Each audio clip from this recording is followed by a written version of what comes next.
He's the world's only All chance. Know your destination. Season 1, episode 14, The Fortuneteller. I went to a fortune teller.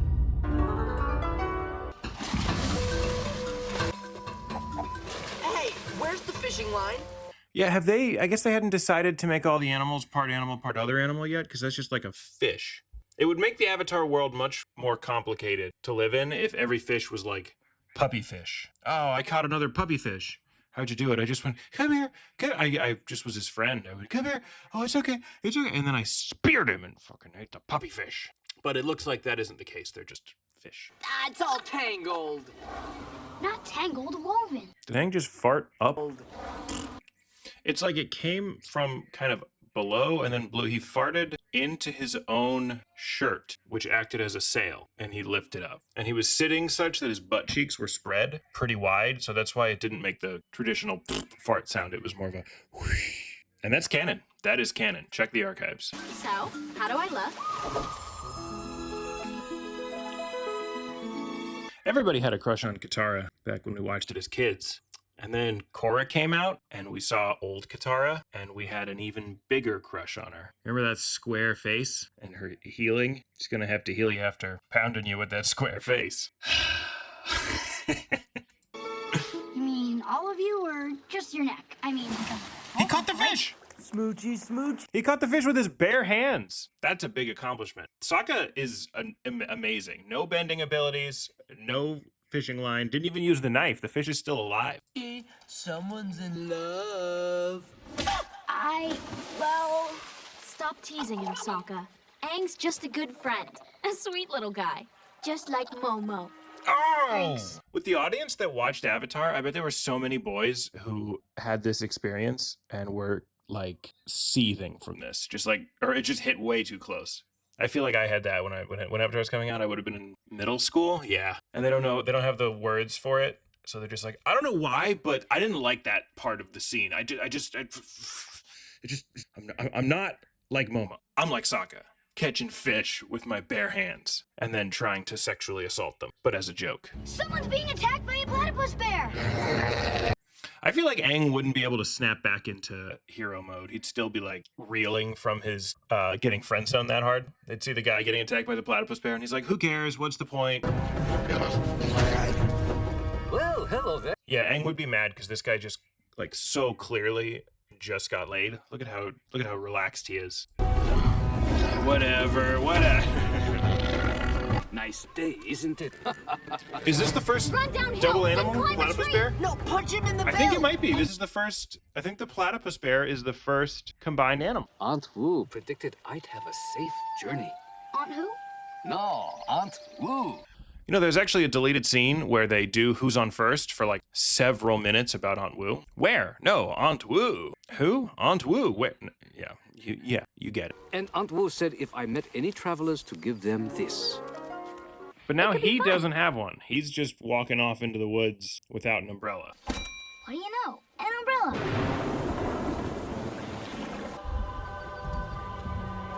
I always liked this shot. It was like the wind gives it like a Studio Ghibli-esque feel.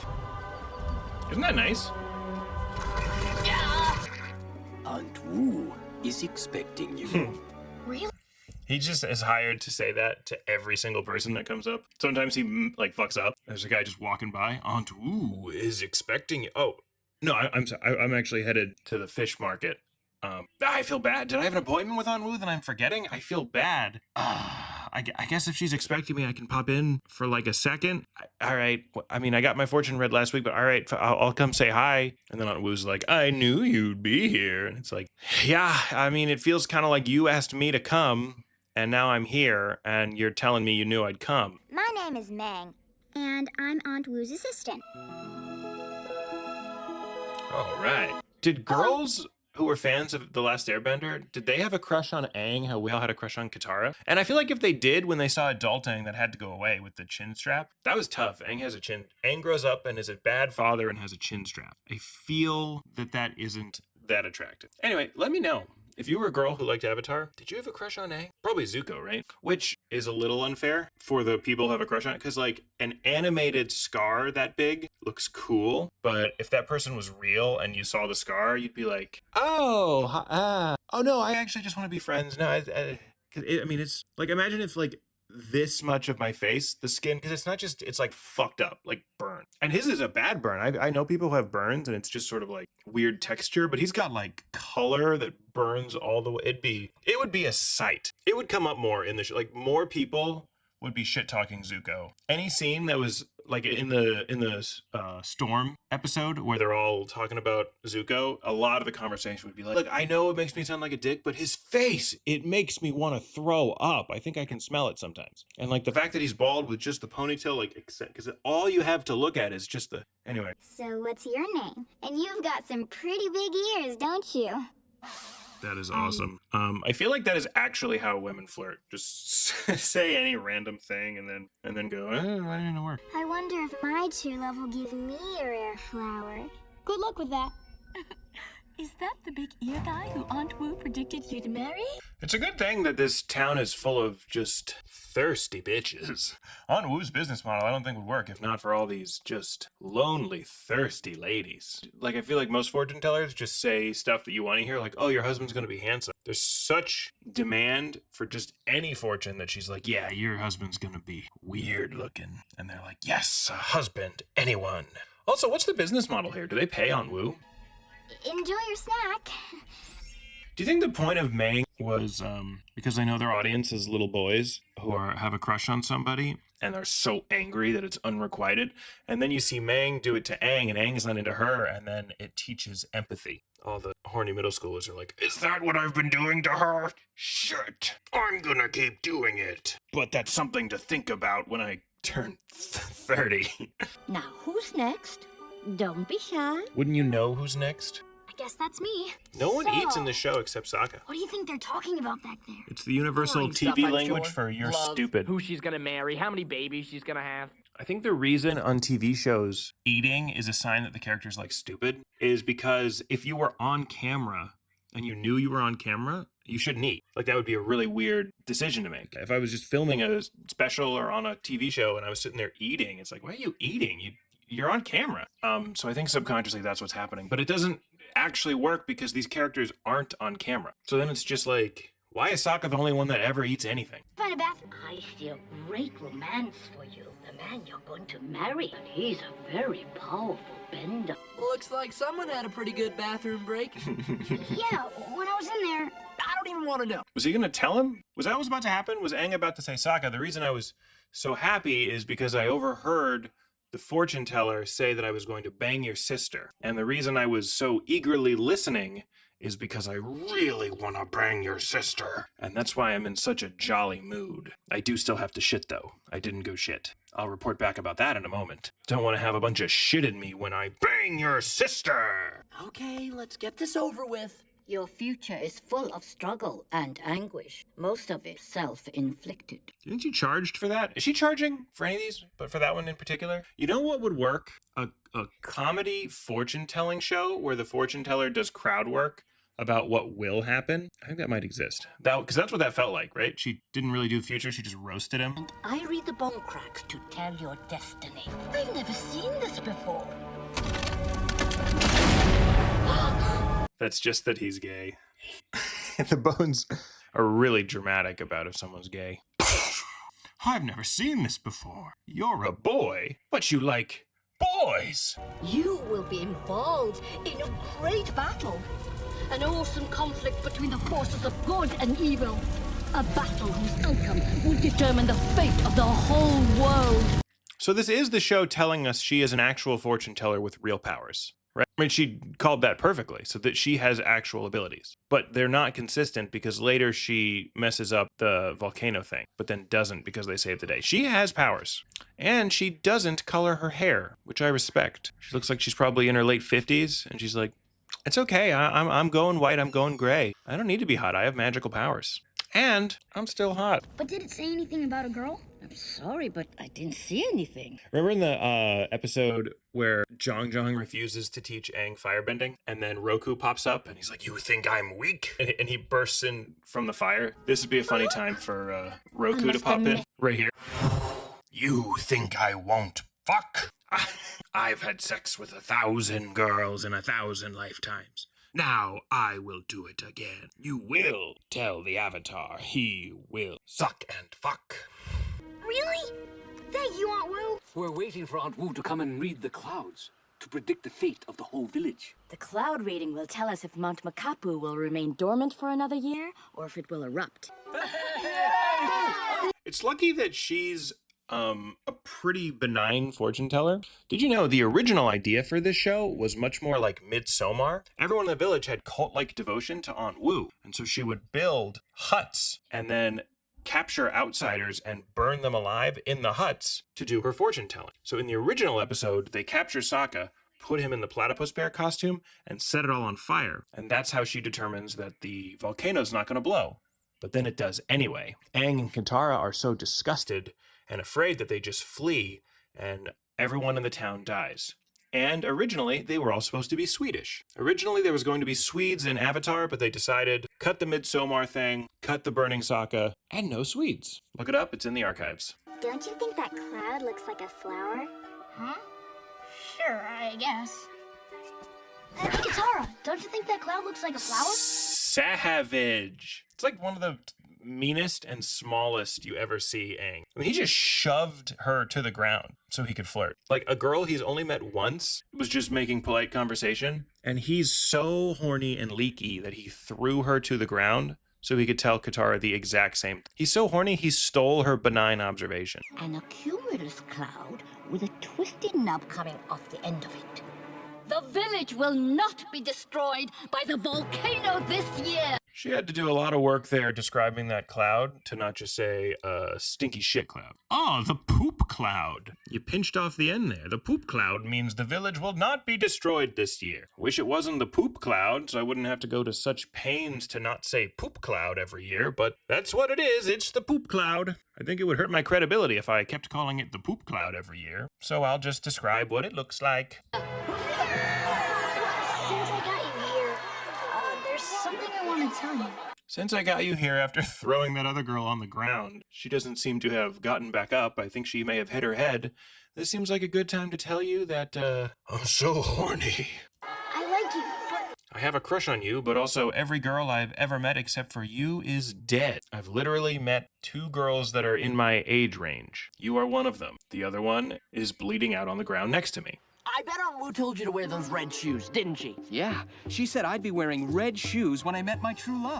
That could be a funny insult around town. If anybody's dressed weird, oh, did Aunt Wu tell you to wear that? No, I just thought it looked nice. Why? Oh, no, I just thought that no one would wear that unless they thought, oh, hey, you do you. So funny. I don't care what Aunt Wu told you. You have to take a bath sometime. The fact that Aunt Wu was willing to fake Aang's prediction, but didn't go back and tell this guy to take a bath and just letting him be a voluntary homeless man in this really well-off town and destroy his reputation and literally get screamed at by people just passing through is pretty psychotic of her. Aunt Wu should be like, oh, I misread it. You should take 2 baths every day. You've come to the right place. What can I do you for? well, there's this girl. I think I know who you mean. This is wishful thinking on Sokka's part. He has noticed several times Aang's bitchy advances at Katara. Once he noticed it earlier this episode. He sexually assaulted a fish to let everyone know he knew. But he's gone several times when Aang gets leaky around Katara. Several times. So this is total denial on Sokka's part. Clearly it's Katara. If you want to keep her interested, you have to act aloof. Hey, Aang. I was wondering. See you later. Wow, that kid is good. Meng's lucky Aang didn't just throw her on the ground again. The original idea for the episode was Aang's violence towards Meng was going to escalate. So first he shoved her after not wanting to talk to her. This time he picks her up and suplexes her. And instead of Sokka going, wow, that kid's good, he goes, oh, suplex! And then he kicks her in the head. But that was cut for... Should I eat a mango or a papaya for breakfast tomorrow? Papaya. which is good because the mango thief slash rapist was actually in town. That's a little canon people don't know about, but there was a mango rapist right in the village next door who loves people who eat mangoes. Oh, Check the archives, it's true. I hate papaya. Oh, hey, Katara. I didn't see you there. Hey, Aang. What, do they not hang out? Who else do they know? Why do they hang out? Papaya, please. Okay, then. See you later. Where does she keep going? I can't believe you're dragging me all the Spirited way away up here again. for a stupid flower. They're gonna turn Not into just pigs any once they get up flower, there. A panda lily. And Aunt Wu said if I trusted my This heart, episode's so I would pretty. use It's the like, one I it's love. all like What? Studio Ghibli. Don't tell me Look at you that. believe in that stuff too. Well, Aunt Wu hasn't been wrong A yet. lot of wind in Why this should one. she be I like wrong it. about love? Oh no. It's nice to have the Aunt Wu character was wrong. building episodes with not a lot of plot. You can still take one down. You don't have to drop it. Those people all think they're safe. We've got to warn them. Maybe we can stop the eruption by throwing Mang in the volcano. You know, that was the original idea for this episode. Aang was going to get down, invite Mang on a date, fly her up, and then drop her in the volcano. It wouldn't have worked, and the episode would have played out as normal. Cut for time. Look it up. It's true. Check the archives. Can you believe she won't let me in? And after all the business I've given her? But she doesn't even charge. Yeah, how is that Still. working?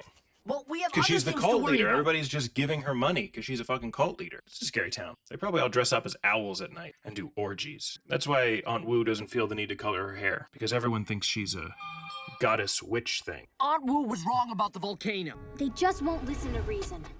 But they will listen to Aunt Wu. I know, that's the problem. Well, it's about to become the solution. So what they do here is go get the cloud book, alter the clouds to show that the volcano will erupt, show Aunt Wu. Seems like it'd be less effort to just show Aunt Wu the volcano. Then you don't have to fly up to, like, the stratosphere or wherever the hell clouds are. Are clouds in space? I don't know where clouds are. Seems like it'd be easier to just, actually, Aunt Wu's heavy. She's well fed because people think she's a goddess witch sex Cthulhu who doesn't color her hair. Good for her. I'm back respecting Aunt Wu. We don't want anyone to hear us. Why? You could kill them. Oh! You don't like me, do you? Of course I like you, but not the way I like you. I guess not. I've kind of been stalking you. Now Aang realizes that's what he's been like, and he feels gross. But then he thinks, no, I'm hot. She was gross. Meng's nasty. I'm hot. Katara likes it. Back to business. Hey, Katara, since I got you up here, I thought maybe we could do that. Two of us, we ought to be able to bend them into any shape we want. Or make a baby. I found it. Appa's just having fun. Look at that. Oh yeah, you see that shit? Katara, I had a really good time Something's happening moving the in the clouds with clouds. you. I just thought maybe we could grab a coffee or... Oh my. It's a cock! They made a cock! Aang is so horny. Pretty! Look at that. They do so good with the background textures, the wind, the soot. It looks great. This part is symbolizing that Avatar will stop copying Studio Ghibli.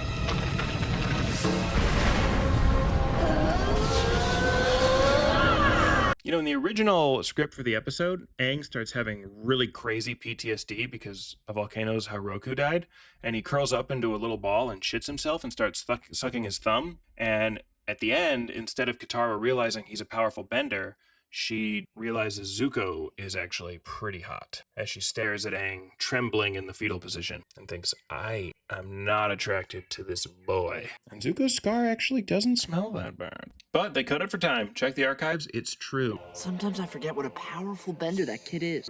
I suppose he is. Maybe I should fuck the shit out of him because he's such a powerful bender. By the way, we kind of borrowed your book. Mysterious. So you messed with the clouds, did you? The townspeople are furious and they tear Aunt Wu limb from limb. You lied to us! I haven't bathed in a year! Stick her body on a spike as a warning for all women to color their hair in this town. No natural gray. Take care, Meg. Take care, floozy. In the original script for the episode, she says cunt right there. And everyone hears it. And then Aang jumps back off and just starts fucking swinging. And this is after he's already shoved her to the ground and suplexed her. I mean, he just uppercut. And he's an airbender, so he can just keep taking her into the air. It's like Super Smash Bros. She's off the top blast sound. But cut for time. It's true. Check the archives. I like this episode. Not a super plot-heavy one, kind of takes a break, but I really enjoy it. It's fun. It's pretty to look at with the wind and the soot, and it's good character development. I really feel like they are friends, and I understand the trio's dynamic. It makes the stakes higher for the rest of the show, and I just like it. I think that's why the show is so good, because I just like the characters. I want to spend time with them. I feel like I know them, better than my own fiance, who's often cold and distant because I don't have a job. Anyway, one of these days I'm going to do my live show. Would you come to that? Would you come to the live Avatar show in New York at Flophouse Comedy Club? Even if you don't, come to Flophouse Comedy Club just for stand-up. I do stand-up there, and so do other people. It's fun. Thanks for watching. Bye-bye.